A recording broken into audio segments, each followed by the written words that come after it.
يا الله، السلام عليكم شباب موصيني على حسون. موجود عندي وجبة حسون نثاية وفحل.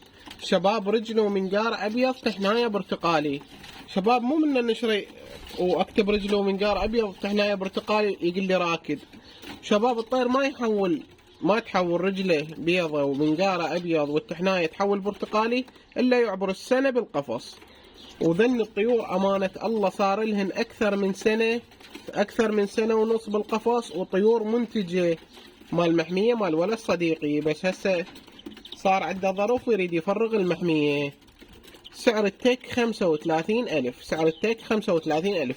شباب رحم الله والديكم، لا تنسون تشتركون بقناتي الثانية موجودة بالوصف، اسمها بلابل ضرغام الميرزة، وموجودة بأول تعليق.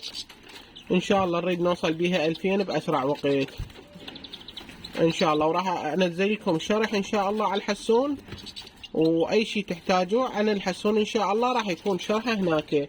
السعر التك 35,000 وبيه المجال بخدمتكم.